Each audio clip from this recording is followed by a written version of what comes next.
December.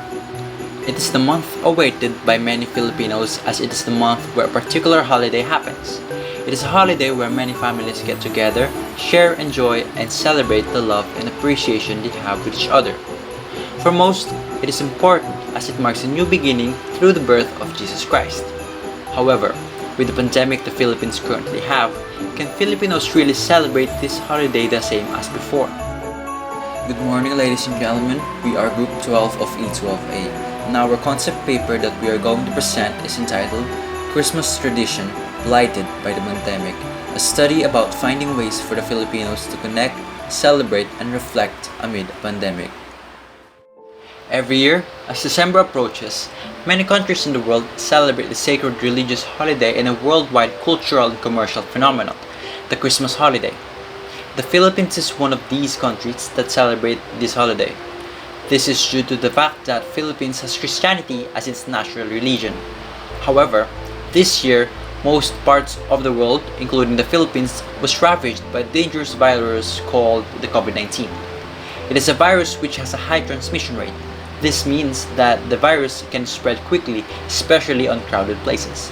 It mainly infects others through inhalation of the virus, which will worsen if it got through the respiratory system. Wherefore, the researchers want to know how will Filipinos celebrate Christmas even on the occurrence of COVID-19 pandemic, and how will the factors of the pandemic affect certain Christmas traditions. Life is filled with uncertainty, especially at this time. The Philippines, or the world rather, was caught off guard by this pandemic. As mentioned before, due to the high transmission rate of COVID-19, the response in mitigating this virus was slow. This year, the government already banned and restricted a couple of activities to minimize the proliferation of the said virus. This consists of social gatherings, going to church, etc. Nevertheless, many are still awaiting Christmas. In addition, the release of ABS-CBN Christmas station ID song named Ikaw ang Liwanag at Ligaya on November 27, 2020 also gave hope and motivation to many Filipino citizens. Statement of Objectives. This paper is a response to the occurring pandemic on how it will affect the culture and traditions of Filipinos when it comes to Christmas celebration. This study aims to provide a clear understanding of the effects of the pandemic on the tradition of Filipinos in celebrating Christmas. The following are the aimed objectives. 1. To determine the extent of methods to use to celebrate Christmas despite the occurring worldwide pandemic. 2. To assess what are the effects of the pandemic on Filipinos regarding the full range in the incoming Christmas period, and creating a valid solution in coping up with it. 3. To provide and relate the difference between Christmas without the pandemic and Christmas with the pandemic in the Philippines. Review of related literature. In regards with the review of related literature, the concept paper has 4 aspects. First is the COVID-19 pandemic, in which our country, Philippines, is suffering with. Many protocols have been enforced, gatherings are prohibited, and because of that, many occasions of most Filipinos have been cancelled. The COVID-19 pandemic took a big toll on everyone's lives and changed the world. It has influenced the lives of many, which severely affected them emotionally, mentally, financially, socially, and economically. Second aspect is the influence of the COVID-19 to the Philippines. This pandemic could be fearful, lonely, and trying for many. The best thing that Filipinos can do is to not resist the reality of this situation. Focus on accepting it, even though it is painful and disappointing. With the continuously increasing of unemployment rate in the Philippines, many people are under the poverty line. Not just that, the effects of the pandemic also took a big toll on the nation's industry and economy. Many businesses, not just big but also small businesses, are constrained to close because of bankruptcy. Third aspect is the celebration of Christmas amidst the COVID-19 pandemic. Many Filipino families considered in-person holiday celebrations.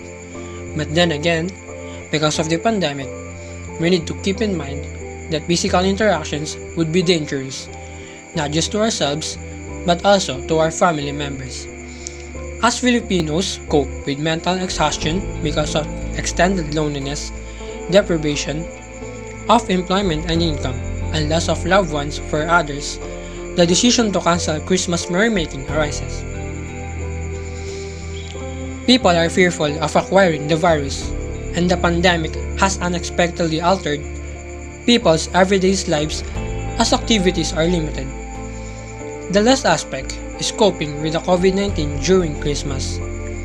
Coping with the disappointment that you may not be able to mark on the occasion in the usual way, particularly events which have special meaning, can be challenging. Filipinos may feel a range of emotions to grief and sadness, which is completely understandable.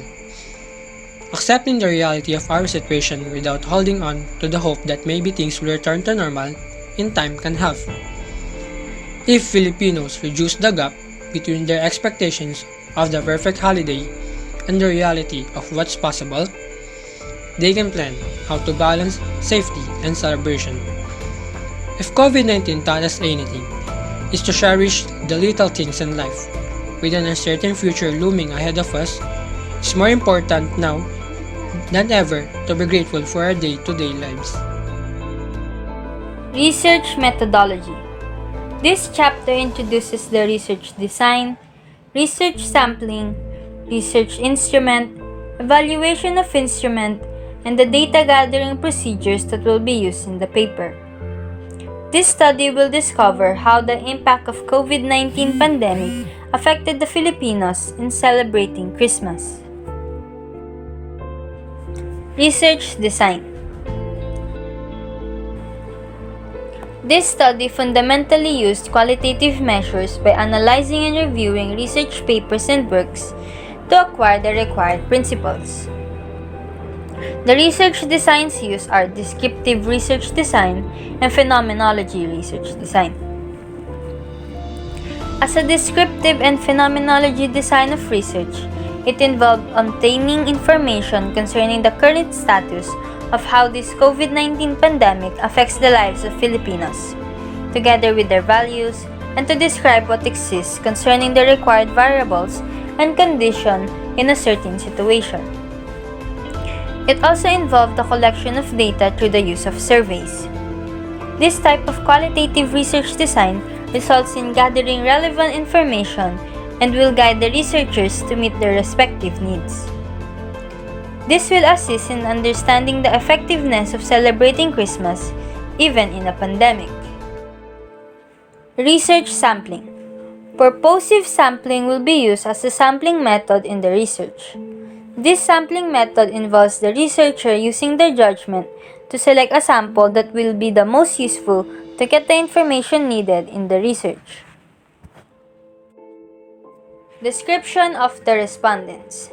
The researchers will conduct a study at Jose Rizal University, specifically at the Senior High School Division. The respondents of the study will be the teachers and the grade 11 and 12 students from academic year 2020 to 2021. Slovin's formula will be used in determining the sample size of the respondents. Using the formula below, where small n is equals to sample size, capital N is equals to population, and small e is equals to margin of error. Research local. The setting of the study will be at Jose Rizal University's Senior High School Division of Basic Education Department, focusing on the senior high school students and teachers. Jose Rizal University is a suited place for conducting the study given that the majority of its students are Catholic, and thus it also celebrates Christmas. Research instrument. The researchers have created questions that are related to the study and for the respondents to answer. The researchers have chosen this method to learn about the participants' opinions and beliefs regarding the study. An online survey will be conducted by the researchers, which will require the respondents to answer. The survey will have the following: 1. Personal information of the respondents that will be kept confidential. 2. Survey questions, specifically: A. How would you imagine your Christmas this 2020? B. How would you compare it to your Christmas before? Are there any changes? C. What factors might pandemic brought that caused those changes? D. How would you cope up with those factors? Questionnaire evaluation. Ma'am Yulyaran, who is the EAPP teacher and advisor of Section E12A, will evaluate the survey questionnaires. After that, Ma'am Hiro, who is the head of the Senior High School Division, will then evaluate the research instrument. And lastly, the principal will validate it all. Data gathering procedures. Following the approval of the survey questionnaire, the researchers will then create a letter that will be given to the respondents and to the parents depending on their age, for them to show validity that they allow and accept participation in the survey and the whole research. After having the permission of the respondents, the researchers will let the respondents give a short background of the topic and will send the online survey to them virtually for them to answer. References. Here are all the references used in the study arranged in alphabetical order.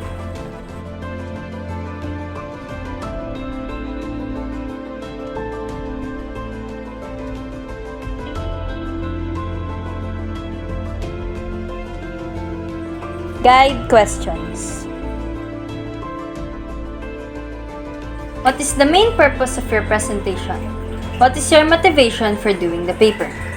The topic is relevant today, along with the celebration of Christmas this 2020, where there is a pandemic. The goal of this study is to provide a better picture of impact of the pandemic on the Christmas tradition of Filipino people. Upon completion of this research, it is planned to aid any citizen in coping with Christmas in order to not be blighted by the pandemic's impacts. Filipinos are known for their long preparation in celebrating Christmas. The researchers' motivation in doing this paper is the sad reality people are facing today. The researchers want to provide a valuable information in assessing the difficulties society encounters. What are your salient points and how did you gather these details? The concept paper mainly focuses on how the COVID-19 pandemic affects the Christmas celebration and preparation, which usually starts around the month of November to December. The concept paper provided information about what COVID-19 is and the current situation of the Philippines in this pandemic. The researchers will use self-made survey that will be given to selected respondents. These respondents will provide valuable information that will be necessary for the concept paper. How will your study contribute to society? The research will be of help to people in order to help them conceptualize and analyze the different factors of COVID-19 that affected Christmas celebration and tradition, and how to cope up with it. The society in the Philippines can be able to gain knowledge about celebrating Christmas despite the pandemic. This can also be a way of review of literature for future generation of researchers if they take or use the respective topic as their own research. What limitations have you encountered in the study and how did you address it? The study covers just about the specific factors of COVID-19 in the Philippines and celebrating Christmas. The study limits on the event of COVID-19 together with the celebration of Christmas. Since the topic was too specific and broad, the gathering of related literature was difficult, and COVID-19 pandemic not just affects the Christmas celebration of many Filipinos, but also it affects many aspects in the lives of many as well. By addressing it, the researchers sought hard research in gathering important and relevant information to satisfy the study. COVID-19 is a very sensitive issue for many, and that's why the researchers want to further limit the spread of misinformation so that the public won't find it hard to look for a credible, or reliable sources, inform them to easily identify pieces of advice from trusted sources. What recommendations are needed to resolve the issues you have presented? It is evident from this study that proper communication is the way in coping up with the Christmas despite the pandemic. The researchers would like to recommend that the Filipinos should find good and possible ways in bringing tradition and even with all the problems resolving around the world. Having a nice perception and being thankful is one vital thing one must have in bringing the Christmas tradition alive. Things may change, but a faith and spirit Filipinos have will never will. Also, accepting the reality of this situation is the best thing to do, and we need to reduce the gap between our expectation on the perfect holiday and the reality of what's possible, so that we can plan how to balance our safety celebrating the Christmas. COVID-19 pandemic won't stop our faith and won't destroy the beliefs we have. With the use of online platforms, we can still manage to have conversations with our loved ones. COVID-19 may have made changes in everyone's daily life routine, but for many Filipinos, the disease cannot get in the way of commemorating the birth of Jesus Christ, which brings a glimmer of hope and love in their loved ones. This concludes the researchers' concept paper. The researchers hope that they are able to provide valuable information. Again, thank you for watching. And we are Group 12 from E12A.